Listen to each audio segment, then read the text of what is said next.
All right. Good morning, everybody. So we are over the hump on the back side of this week.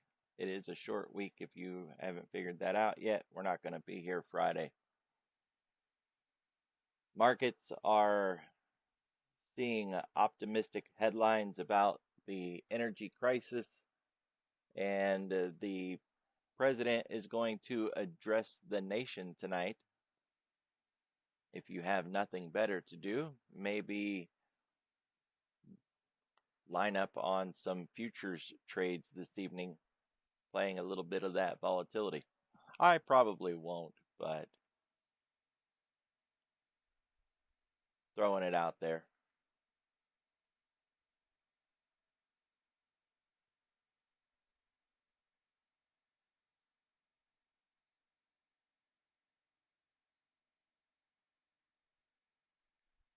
So Hong Kong flat, Japan up 0.75%. Then the S&P, the Dow, the Nasdaq, and the small caps, they're running neck to neck. Look to see which one bows down first. Typically, small caps is what we see running in the pre-market, and then it takes a back seat, and the Nasdaq dominates through the morning.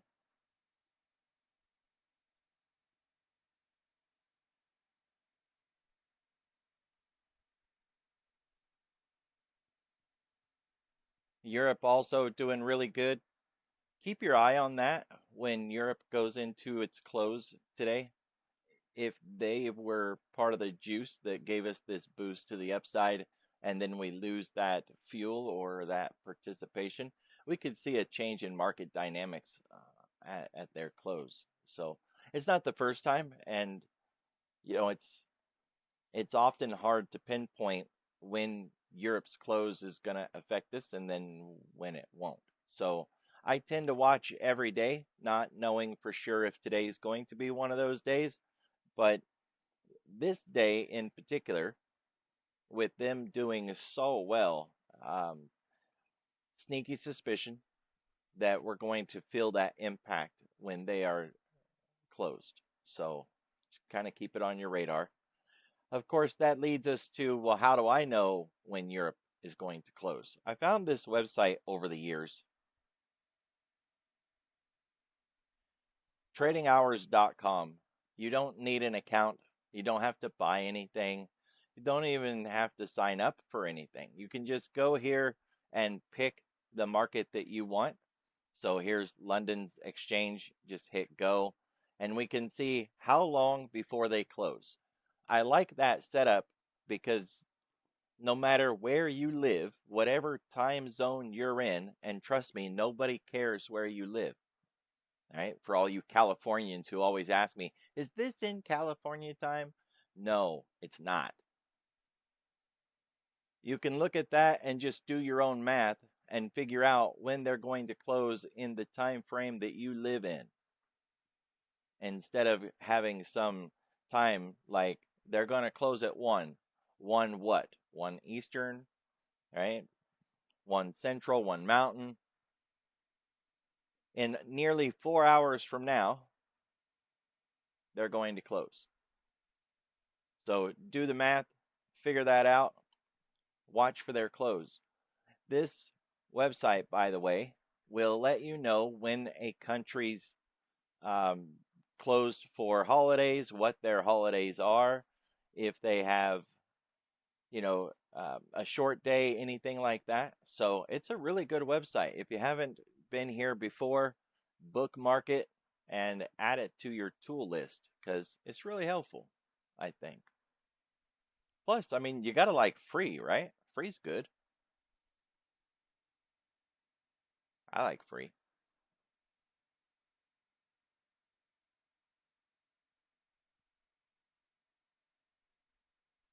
And of course, you have different countries that change time for daylight savings, and different countries do it different than any other country, right? I was talking to somebody the other day and they just did their time change when in the US we did it a while back.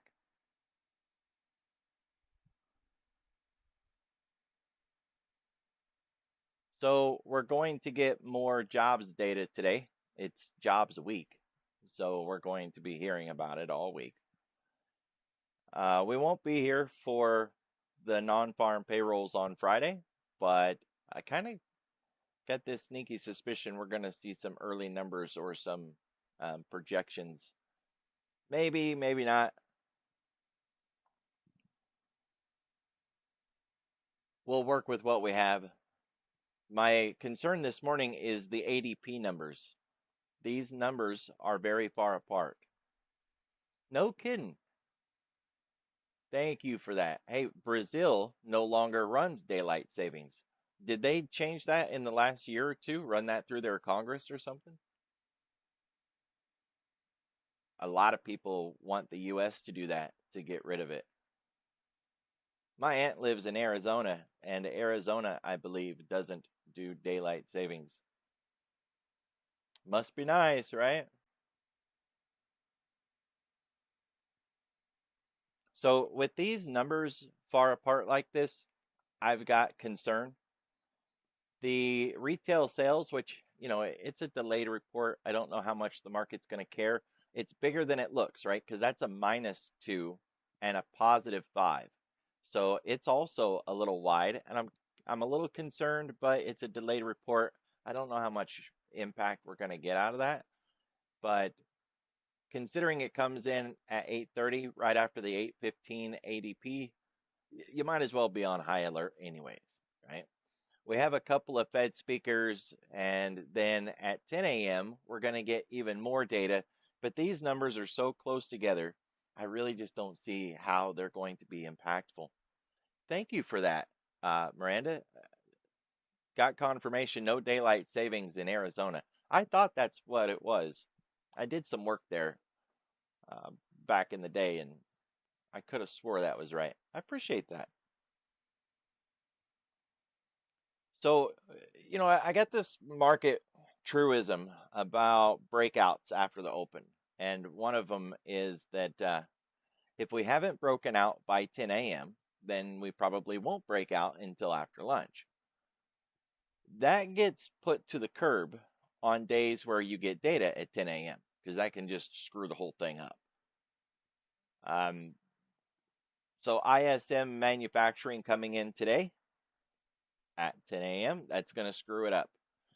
Plus, it is Wednesday. Typically, we would have our oil report today, but it's a short week. And on short week, the oil report can be moved. I'm looking at it here. It is here, but because it's a short week, I was concerned that maybe it wouldn't be.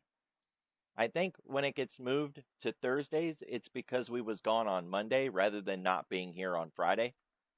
Either way, whenever it's a short week, always be cautious of where the crude report and the nat gas report shows up. Nat gas is tomorrow, typically on Thursday, crude's on Wednesday.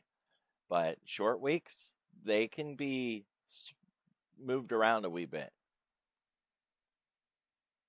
So this whole morning is just going to be hitting us with data from 8:15 all the way up to 10:30. It's just going to be coming at us. So uh, very careful throughout the morning session. Now, I mentioned tonight that the president's going to be addressing the nation, but we've got the JGB 10-year bond auction tonight. That's the Japan government bond. So if you're trading tonight, watch that. That one can cause some serious volatility.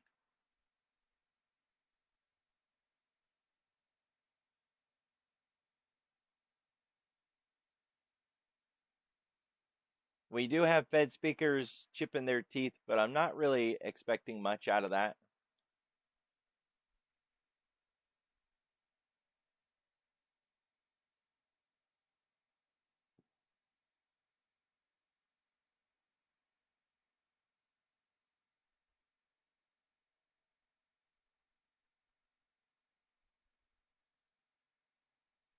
There was a lot of talk yesterday about um, grabbing a bunch of the Mag 7 and running them back up, like it was all free and clear and we can run it long again.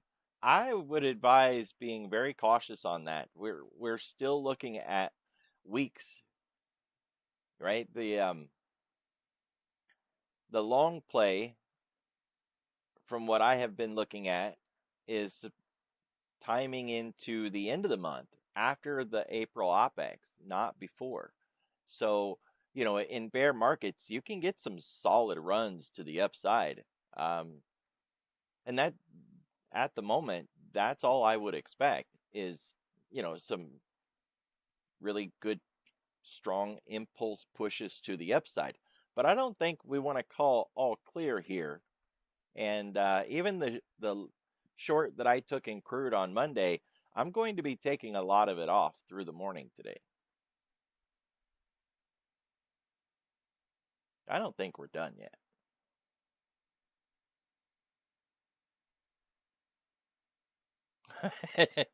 I hear you, Joe. Just leave it be, huh? There's a phrase when it comes to the workforce, right?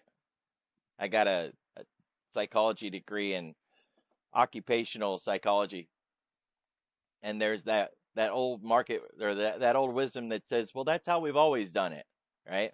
Like throwing chains on the drilling rigs. So many drillers and rig hands over the years have gotten just mauled and mangled from throwing chains. So they outlawed the chains. No more throwing chains on drilling rigs. And the old timers were kind of salty about it. Why not? It's how we've always done it, they would say with their missing fingers.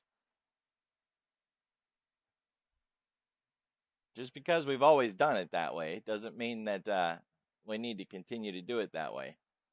But I do hear you. It's easy to get into a comfort and just leave things alone. We still got rates that are all over the place.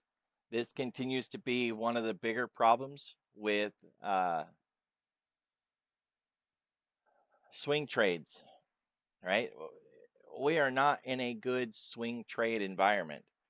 There's a lot of books on this subject that have come out over the years that continue to talk about how you have good conditions in a market backdrop and then you have not so good conditions.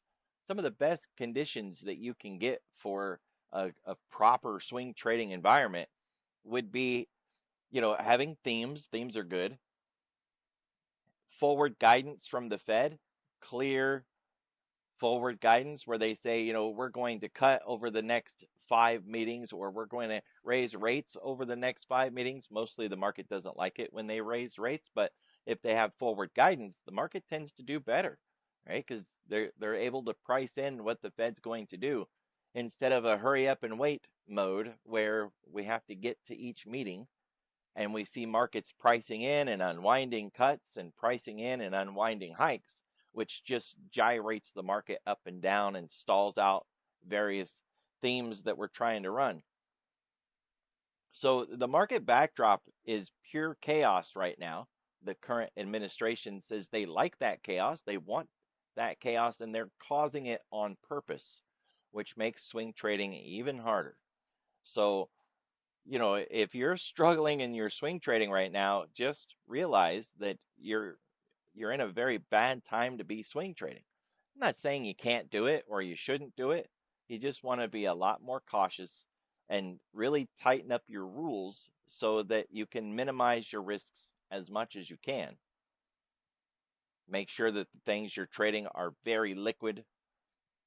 Avoid earnings, dividends, have a solid macro case to go with your charts, right? So that you're not just looking at candles because the candles alone aren't going to be enough. Preferably run things that are moving with their peers, not isolated names that are standing out doing their own thing. If you like swing trading, find material on it. Things that will teach you about the Fed and corporate earnings and GDP and really line you out for when is a good time to be looking at a lot of different swing trading versus being very selective and, mostly focusing on the indices and some ETFs because that's the environment we're in. Indices and ETFs is really a lot easier to play right now. So the Fed is all over the place. The Fed Watch page here.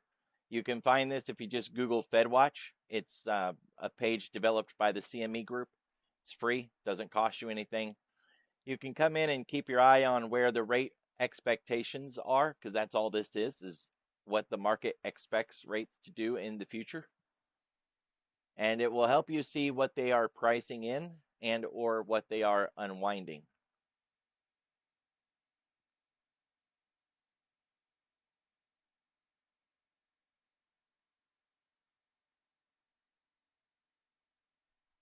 Well, we are on tilt, ain't we?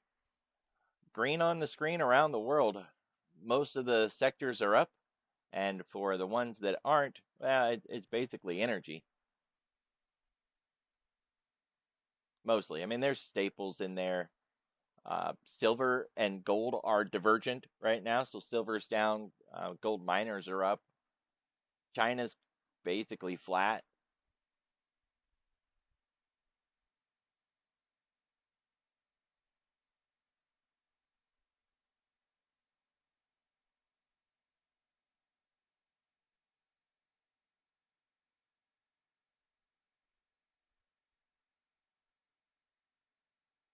With all this talk, um, it sounds like the president's going to leave the Strait of Hormuz to other nations.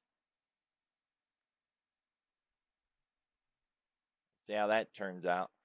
Don't have a lot of risk out of the White House at this point. Now, this risk has nothing to do with a random reporter asking a question and then, having the response that can come from that. This risk score is more based on anything in his calendar. So, whatever his events for the day happen to be. And with that in mind, right now it's at a 10. That number can change through the day.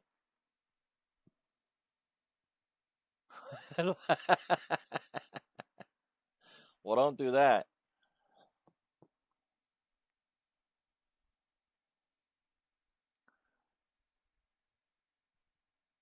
I'm only missing two fingers, so I can't complain. People have it worse than me.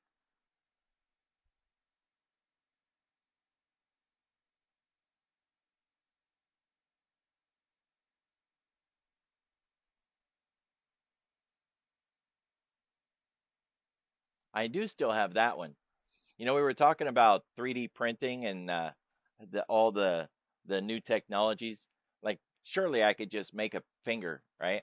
Put gadgets in it, like a little go-go gadget finger, flashlight, garage door opener, make it RF, right? Send out signals, Bluetooth.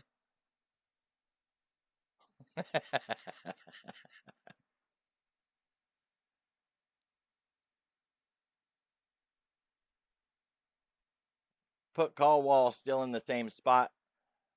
We are fighting to get back through the volatility trigger in the zero gamma. I know it shows that we're above zero gamma, but be cautious with this. We're very close to it, near it, and it's going to take a little bit of time for everything to change over. It's not like when we wick above and suddenly woohoo, we're in positive gamma that easy. So um, we still want to watch dealer positioning and how they're impacting the market.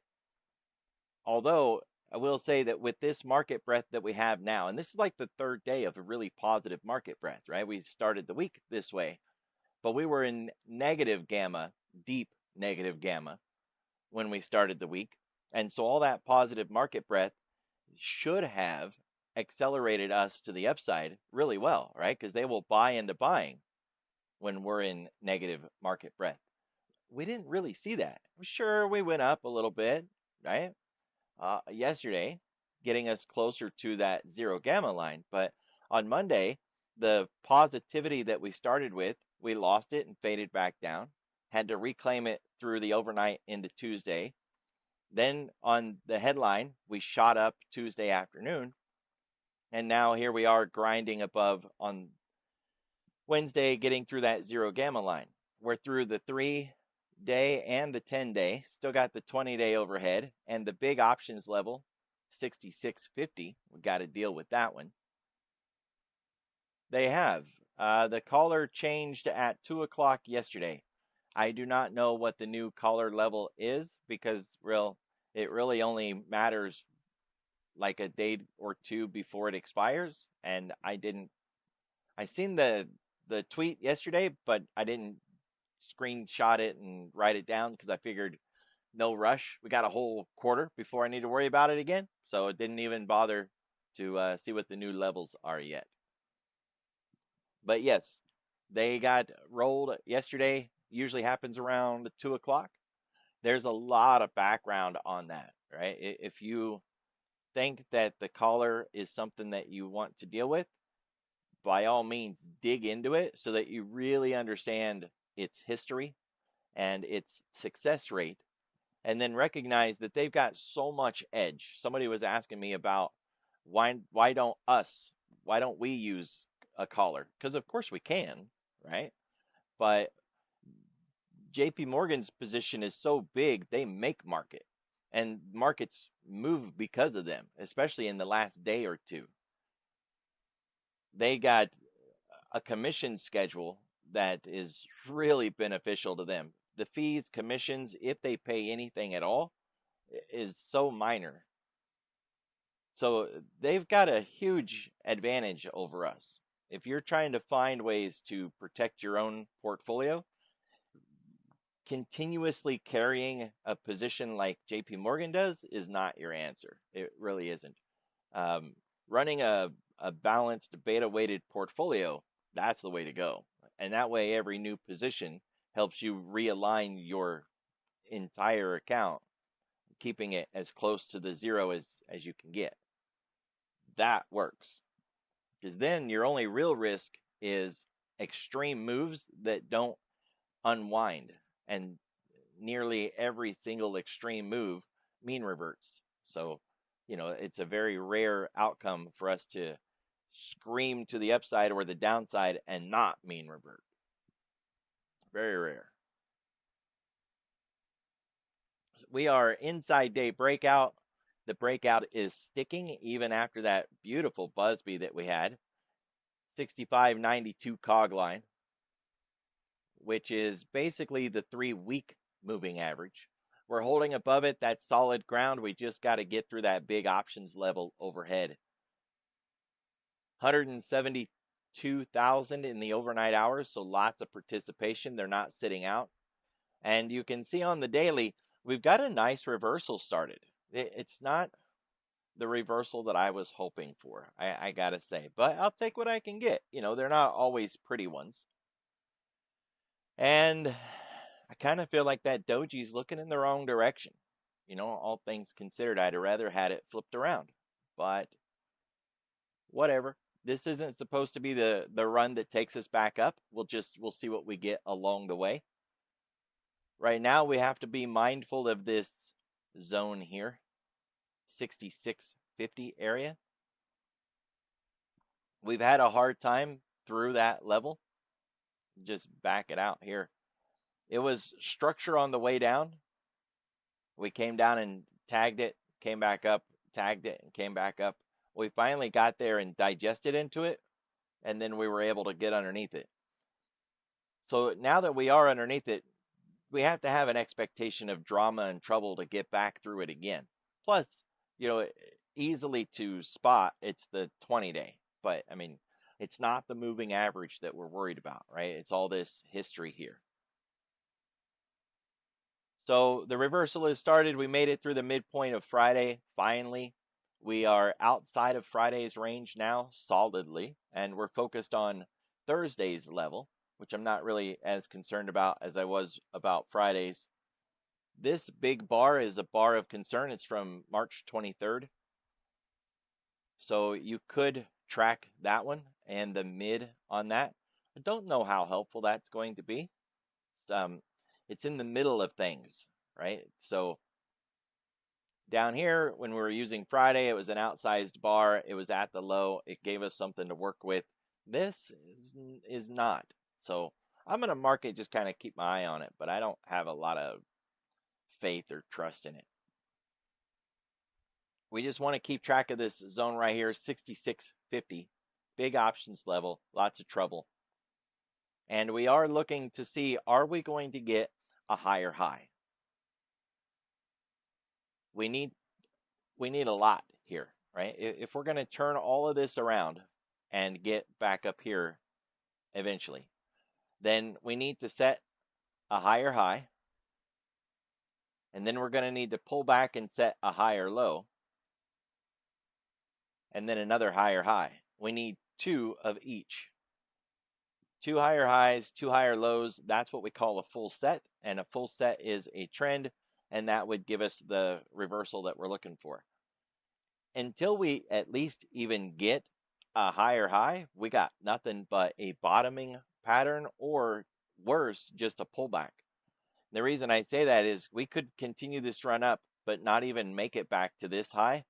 We could come up short, and then that's going to set a lower high, but then come down and set a higher low. And if we do that, we are definitely building in a bottoming formation, because we could then come up and set another lower high or an equal high and still not breach this high. And then, of course, we could set another higher low. So we have to get through this 67.50 level, which is another 100 points above the level that we're concerned with right now, 66.50. Which is why I caution, if you're looking at the Mag 7 or other names and you're thinking, yeah, let's get long, I would advise caution.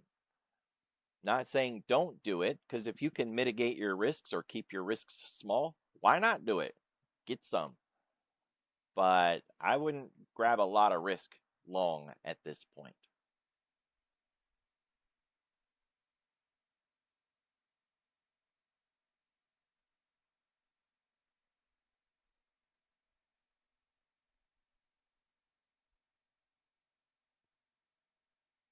All right, we have reached the ADR half. Generally speaking, if we hit one side early enough in the day, we can go to the other half by the end of the day. That does not change, even on a day like this when we're feeling pretty exuberant. And it would not be bearish to get here. I know it might feel that way because we would have to go down to do it, but that's just a part of the wave, right? Price doesn't just move in a straight line. Usually we get pullbacks. So we have gotten here. If we fail to get above it, then look to break the Globex mid and then take out the Globex low, and then we will focus on that ADR on the bottom side. So there's our mid 65.92 cog line, 65.60 for the Globex low, and then we'll focus on that 64.92 down there. If you're looking at yesterday's range, break it apart. Take yesterday's RTH and then take all of yesterday separately.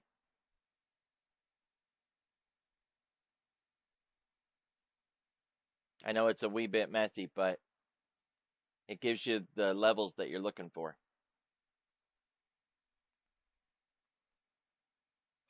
If we get above 66.32 cog line, this ADR half up here, and we can hold it, we want to go to 66.92 cog line, the full ADR up here. I don't see anything that should shut that down, because we would already be above the 66.50 at that point, which is the trouble that we're struggling against. We're running 50s, so if we can get above 66.50, 67.50 is on the table. That's what I like. We ran 50s on the way down. We might as well run them on the way back up. We are back above the weekly floor pivot. That puts us in a bearish posture if we get back down below it. Otherwise, we're now in a bullish environment. We want to look for long opportunities. It is worth noting, because this, I usually get some comment from a new trader on this one. If we're above that weekly pivot and we're falling back towards it, then you don't have long opportunities, right? We're looking for long opportunities because we're above that weekly pivot. But if we are falling back towards it, then it's not giving you long setups. Or you want to be cautious with your long setups, right? Just like we were in a bearish posture when we were under it, when we started driving towards it, we didn't want to continue to look for bearish opportunities. Bearish trades work better when we're underneath the weekly, and bullish trades work better when we're above the weekly, as it's supposed to be, right? Today's floor pivot is higher than yesterday's. That's bullish. Price opened above it. That's bullish. We have an MDP today. It's a missed daily pivot. We have not hit this daily pivot yet. Generally speaking, we do. So if this is going to stay all day as a missed daily pivot, we can't count it until tomorrow. If we come in tomorrow and we haven't hit that thing all day today, we would say it's a missed daily pivot. And then we would look at tomorrow's pivot to see if it is also a missed daily pivot. Generally speaking, we're looking for consecutive missed daily pivots. That would be after we roll over and we're on our way down. If we're falling steep enough on a day-to-day basis, we will outrun a daily pivot. And or once we've reversed and we've started making our way back up, if we can outrun that daily pivot each day, then it's just showing the consistent and consecutive strength of the reversal and the move back up.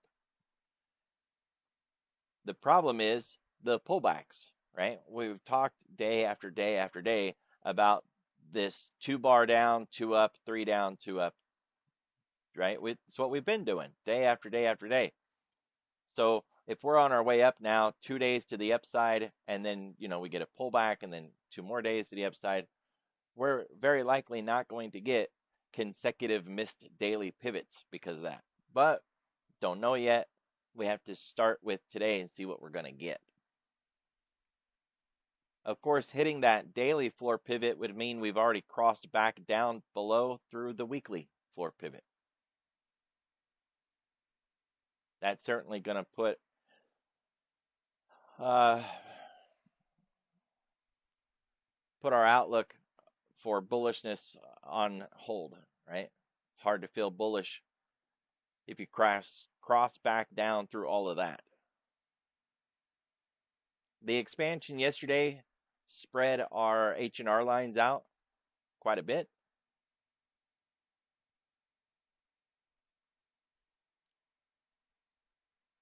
R1 way up here, 66.50.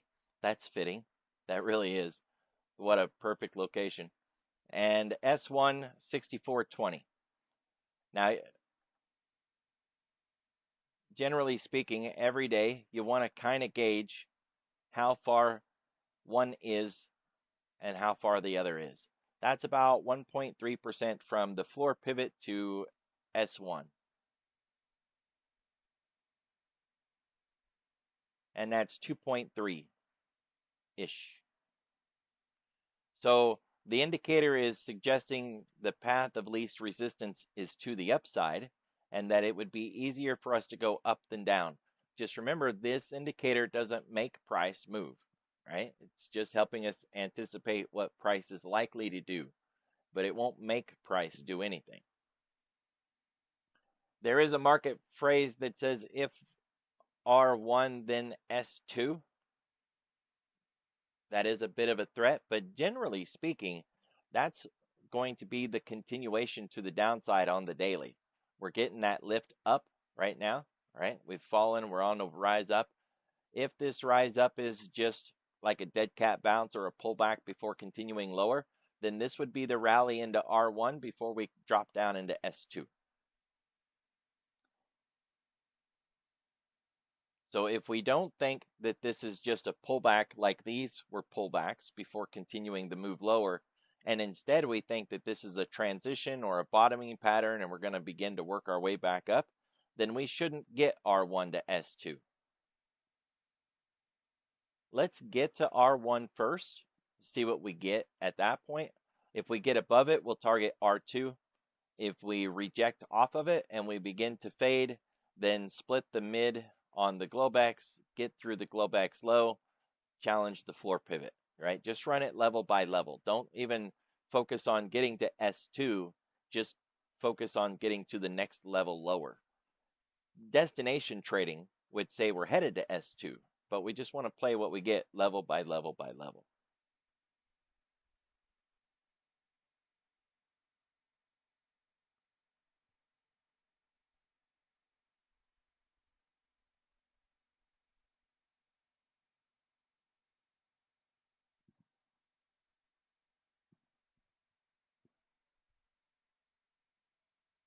All right, the distribution for this week is looking pretty good so far. 64.50 down here with the point of control. So if we do get back inside this value area, that's likely where we're going to go. But we're building out a new zone up here, and 65.50 seems to be the structural pivot that we want to focus on. So if we do reject R1 or the ADR half and we begin working our way down, 65.50 is really a big level in focus. Otherwise, we've got this pivot up here. It's a point of control from last week. It's got a lot of structure to it, 66.40-ish, just for a round number, right below that 66.50 area. But it's a zone, right? This whole thing, it's not about just some little line in the sand, but more about this entire area. It's a big footprint, lots of structure. And if we pull it back even farther, we can see that it's 2 weeks of structure, right? Because we had all of this back here. It wasn't enough to become the point of control because that's still up here, but it was a lot of structure there anyways. Then we built it out into the next week, and now it's a level that we have to deal with.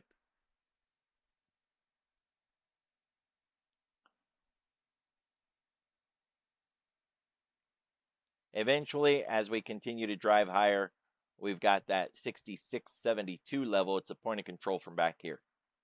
One level at a time, right?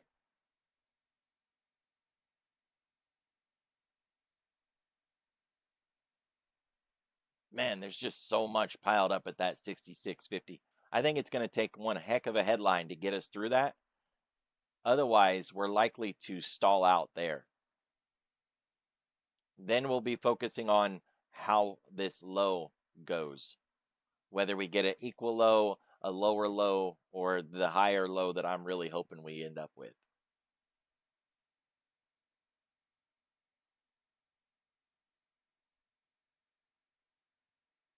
All right, we are at the ADR half. Downside target at the moment on this pullback is VWAP. Under VWAP, we target 92 cog line, then the Globex low, on down we go. Otherwise, if this is just a minor pullback, we'll get above the ADR. Whew. Almost. I was kind of hoping this would be gone already this morning. We're going to wipe these candles out through the day today, and unless we shoot above this level today, which is not really in the cards at the moment, our profile should be a lot narrower when we come in tomorrow.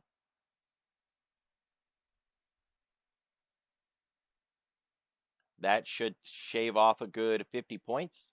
This would be more of what we look like at that point.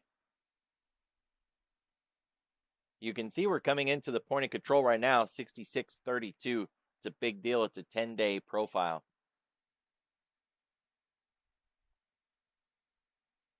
All right, the value area from the March 26th point of control, we've taken that out. We hit that through the Globex last night, managed to get above it, buzz beat off of it from above. We're done with it.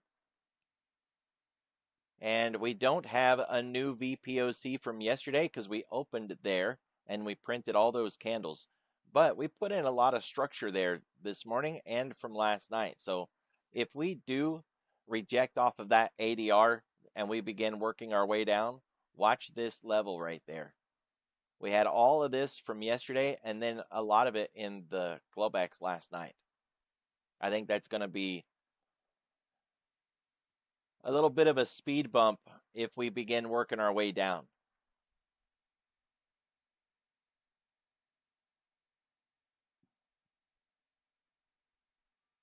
Otherwise, we've got another VPOC from March 25th, and it's just above that 66.50.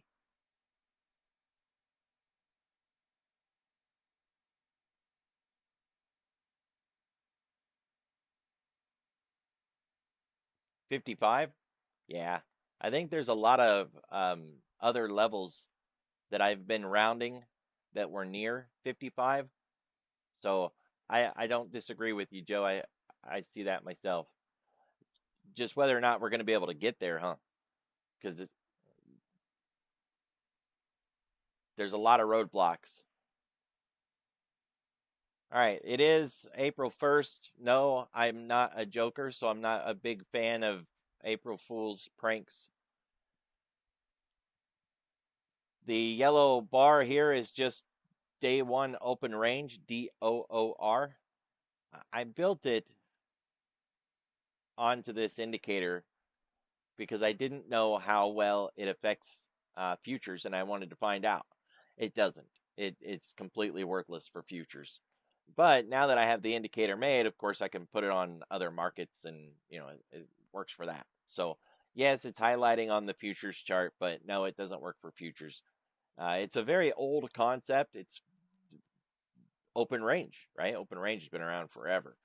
But what we're measuring is the first day of the month open range rather than, the first 5 minute bar, the first 30-minute bar, an intraday open range. So I'm sure you can find a book, a headline, something, old PDF on that. It's a it's an old school equity short-term swing trade concept. Day one open range. DOOR is what the acronym is. So we are outside of the weekly expected move. That has to be taken into consideration. This is how far we were supposed to go for the week. And there's a 70% chance that we close inside this box at the end of the week. Hint, hint, that kind of implies we're going to come back down inside the box. Now be mindful, we haven't had a weekly close outside of the box for quite a while. And if we're looking at 7 out of 10 closing inside the box, well, we're kind of due to have one that doesn't close in the box. Maybe this is the week, right? It's been a while. So eventually we're going to get a close outside the box. Maybe this will be the one.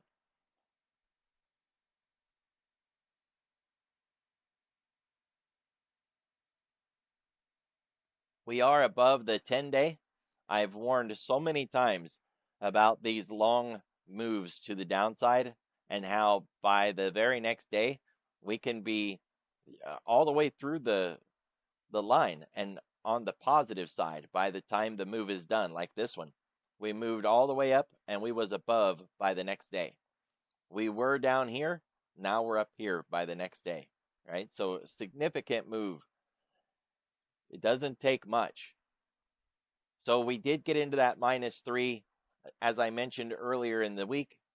When we get into a -2.5 or a -3 below the 10-day moving average, it's kind of like the bungee jumper that has stretched the bungee cord to its most, and it's now about to yank them back in the other direction. It's mean reversion 101, and we reverted.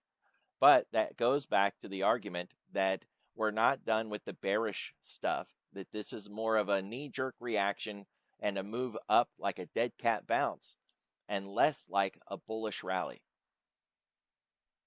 So I'm going to continue to stress caution for long opportunities. Just be careful. That's it. I'm not asking for too much. It's your money. Do what you want.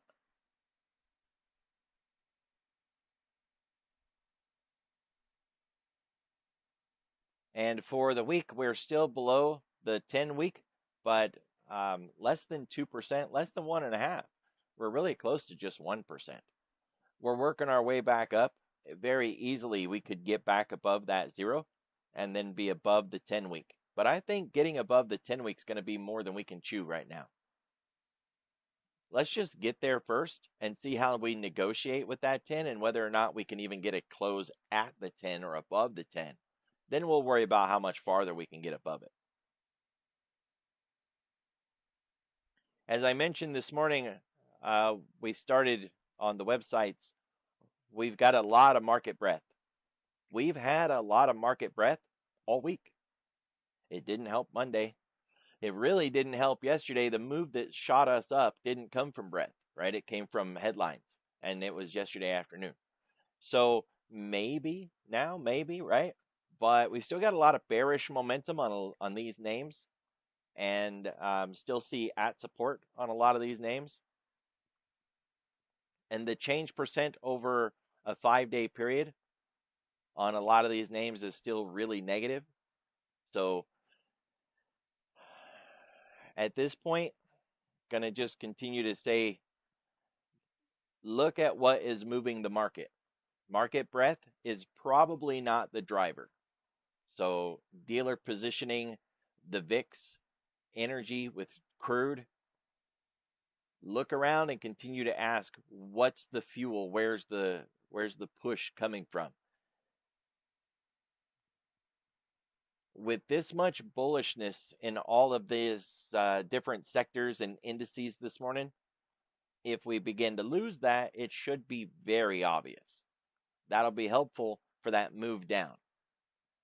The thing is, like we usually say, if we get to one ADR early enough, we can go to the other ADR by the end of the day.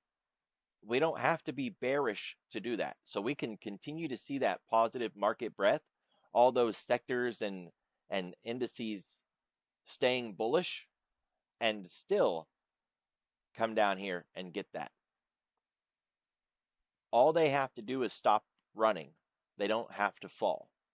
And then we could start to see this breakdown, especially if we get some impact from VIX or crude, commodities in general, treasuries, something, right? So that's what you want to watch for. And I will caution, as I did yesterday, about the grind higher phenomenon.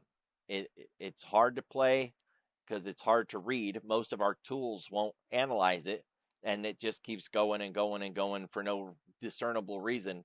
And we never know if it's going to end, which it doesn't, and it just keeps going.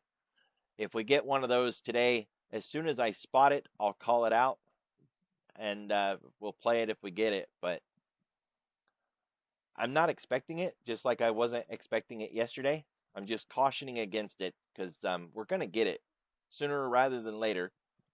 It's been a while. All of these days just cycle around, right? It's always the same day, again and again and again. It's our job just to figure out what today's day is. Like mahjong, they just keep repeating. So if it's the grind higher day, I'll spot it at some point. I'll give the shout out. Otherwise, you've got your levels. You got your upside targets, downside targets. You know what to watch for.